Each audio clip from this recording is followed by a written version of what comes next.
मेरा एक दोस्त है जिसे अभी के लिए हम टॉम बुलाते हैं। जो टॉम है उससे मेरी 2 से 3 महीने पहले ही दोस्ती हुई थी। एंड उस टाइम मैं सेल्फ इम्प्रूवमेंट में था, अभी भी हूँ। और जो टॉम है वो आए दिन फैब करता था, मतलब हफ्ते में 2 बार 3 बार, महीने में 10 बार। उसका फैब काउंट बहुत ज़्यादा है, वो बहुत पहले से फैब करते हुए आ रहे हैं।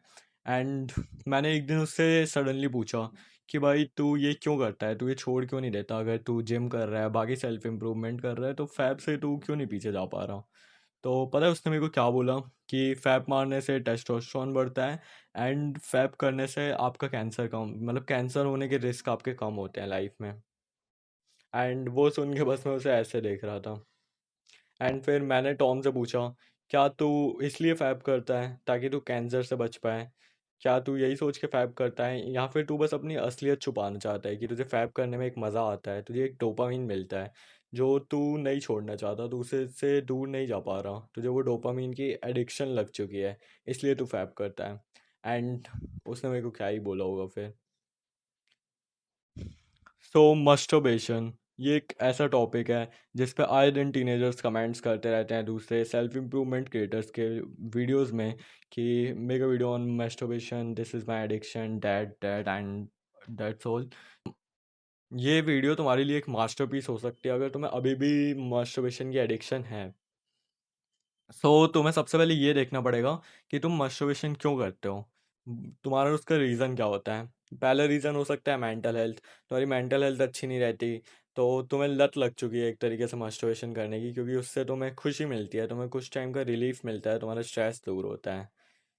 और दूसरी वजह हो सकती है कि तुम इंस्टा पे स्क्रॉल करते हो या कोई भी फालतू के ऐप पे स्क्रॉल कर रहे होते हो, वहाँ पे तुम्हें एक अच्छी लड़की दिखती है जो कम कपड़ों में होती है, या कुछ भी उसका कोई बॉडी पार्ट दिख रहा होता है, जिसको देख के तुम्हें कुछ फीलिंग्स आती है, जिसकी वजह से तुम गलत चीज़ें खोल लेते हो एंड तुम फैप कर लेते हो।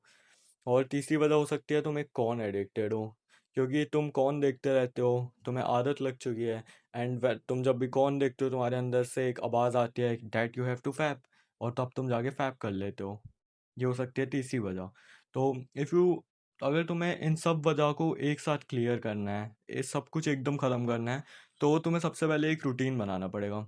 देखो, तुमने कहीं ना कहीं पे ये कहावत ज़रूर सुनी होगी कि जो खाली दिमाग होता है वो शैतान का घर होता है। एंड तुम्हारे केस में भी कुछ ऐसा ही है। जब तुम खाली बैठे होते हो, तुम्हारे पास कोई काम नहीं होता, तुमने गेमिंग कर ली, तुमने इंस्टा पे स्क्रोलिंग कर ली, और अब तुम्हें चाहिए डोपामीन, तुम बोर हो रहे हो।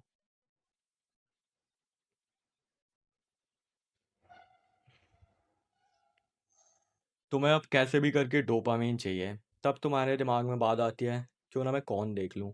फिर तुम कौन देखते हो, तुम्हें फिर कौन देख लेते हो, तुम्हें रिलीफ मिलता है, तुम्हें अच्छा लगता है कौन देखने के बाद। एंड जब तुम फिर से फ़ोन बंद करते हो, तब तुम्हारे पास जो स्ट्रेस होता है, टेंशन होती है, तुम्हें फिर से टेंशन होने लगती है, तुम स्ट्रेस्ड होते हो। एंड तब तुम्हारे पास आइडिया आता है, क्यों ना मैं एक सॉल्यूशन देख लूँ। बस मैं फैब कर लेता हूँ, मस्टरबेशन कर लेता हूँ, उसके बाद मैं सो जाऊँगा। और एंड उस टाइम तुम मस्टरबेशन करते हो, जिससे तुम्हें रिलीफ मिल जाता है। सो इस चीज़ को हटाने का सबसे अच्छा तरीका, अगर तुम्हें इस सब को बंद करना है, तो तुम एक रूटीन बनाओ। मैंने पहले भी ऐसा बोला, अभी अभी मैं ये रिपीट कर रहा हूँ, एक रूटीन बनाओ। देखो, खाली दिमाग शैतान का घर होता है। अगर तुम्हारे पास पूरे दिन में एक रूटीन होगा, तुम्हारे पास कोई टाइम टेबल होगा जिसको तुम फॉलो करोगे दिन भर, तुम कभी खाली नहीं बैठोगे। एंड तुम कभी ये सब देखोगे ही नहीं, करोगे ही नहीं, तुम्हारे पास टाइम नहीं होगा, तुम बिजी होगे। तुम जब भी देखोगे तुम्हारा कोई ऐसा दोस्त होता होगा जो फैप नहीं करता होगा, बट जब तुम उसके टाइम टेबल में घुसने की कोशिश करोगे, जब तुम देखोगे वो बहुत बिजी होता है। सुबह स्कूल, फिर कोचिंग, फिर वो स्पोर्ट्स खेलने जाता है, बाहर जाता है, फिर वो मम्मी पापा की हेल्प करता है, काम वो कुछ भी करता है, बट वो बिजी होता है पूरे दिन, इसलिए वो फैप नहीं करता। एंड जो मैं दूसरी टिप देना चाहूँगा वो है, अगर तुम्हें मस्टरबेशन की हैबिट लगी है तो एकदम से मत कम करो। तुम एकदम से कम करोगे तुम्हें बहुत स्ट्रेस फील होगा। तुम धीमे धीमे कम करो। अगर तुम महीने में 10 बार मारते थे, तो तुम ट्राई करो कि तुम महीने में 9 बार, फिर 8 बार, 7 बार, मतलब धीमे धीमे कम करते जाओ अपना टाइम।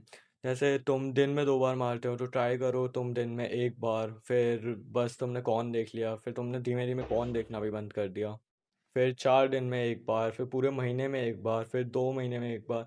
और ऐसे ही करते करते तुम्हारी हैबिट ख़त्म हो जाएगी। तुम्हें प्रोग्रेसिव ओवरलोड करना है, मतलब धीमे धीमे हैबिट ख़त्म करनी है, एकदम से ख़त्म मत करना। अगर कर भी सकते हो तो मैं ये नहीं बोल रहा कि एकदम से करना बंद कर दो। तुम अगर कर सकते हो, तुम्हें भरोसा है खुद पे, तो कर लो।